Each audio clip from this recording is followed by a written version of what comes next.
Okay, just been having a fight with the bike for the past half an hour, so I haven't even managed to get on it. I'm already sweating a lot. Here we go for the main bike session of the week. Double fanning, because it's still absolutely roasting.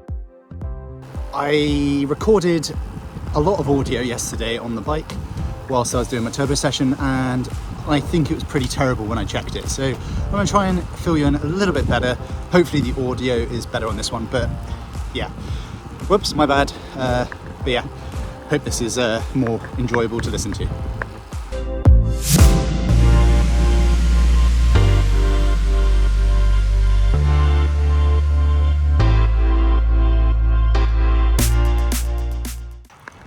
So effectively, I did a similar session to what I did on the track, which was a big fartlek session, about an hour, 70 minutes worth of turbo.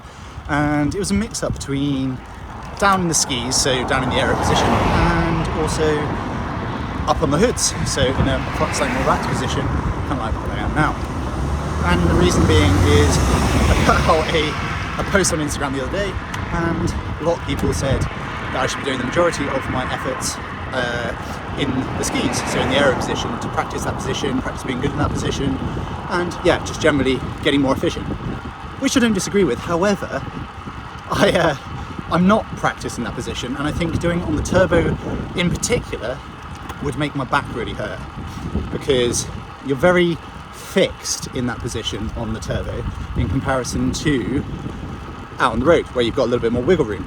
So I'm doing roughly 50% in the skis, 50% in a more relaxed aero position, and hopefully that will wean me in over the next couple of weeks and not go full tilt into doing a load of work in the aero position and getting a load of back problems, because at the end of the day I want to get to the race fit and healthy.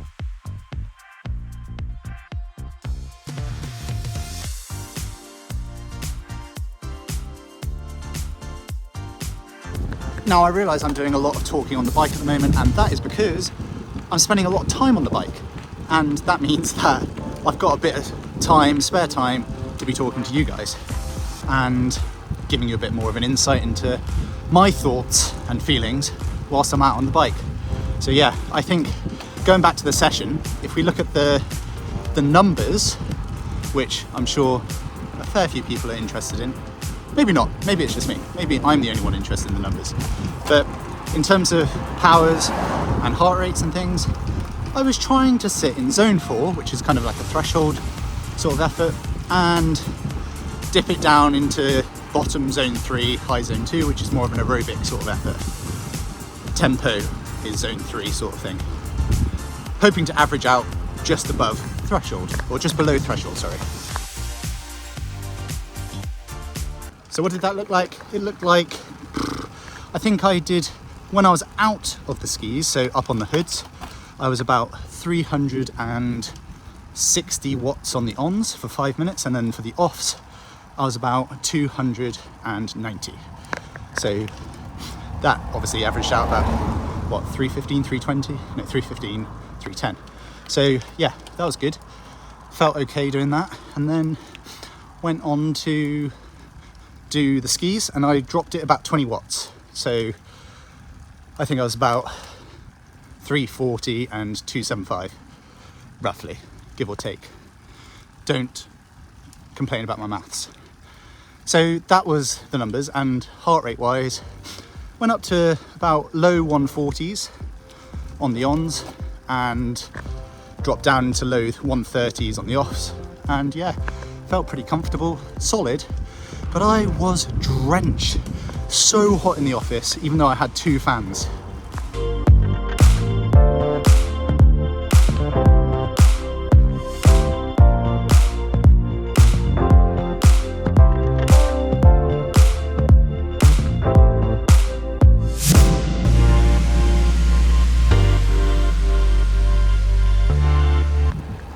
Now, do not, whatever you do, make the same mistake as what I have in the past, and that is to mistake hunger for dehydration, or dehydration for hunger. And the big one for me is that on this turbo session, I must have leaked about 2.5 litres of water. I've measured it in the past. You can just do it by measuring your weight before and after a session. So after the hour worth of effort, averaging, I don't know, 300 watts or so, I'll have leaked probably 1.5 litres in just that hour alone. So the mistake that I've made in the past is getting to the evening afterwards and thinking I'm starving, shoveling a load of food down my mouth, and realising actually I'm just massively dehydrated, being ratty and not having a very good time.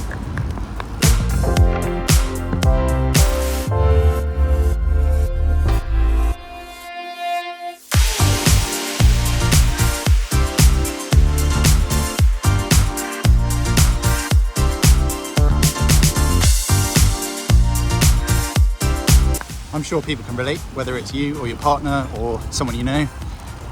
The dad, maybe. My dad, definitely.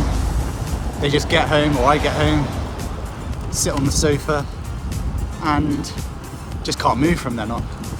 And it's almost always, for me at least, dehydration. So I just have to go to work and sensibly filling myself up with some liquid, some sensible liquid, and reviving myself that way more than food as well. Don't get me wrong, I'll definitely be depleted of fuel as well, make sure I eat, but yeah, that will be probably the primary factor to my misery and fatigue. So yeah, coming to the end of another day, another big day. So had an hour and a half of swimming this morning, about 5.5k, then 75-minute run, about 16k, and then maybe 2.5 hours on the bike, just rounding it off and getting ready for tomorrow, another 6-hour day.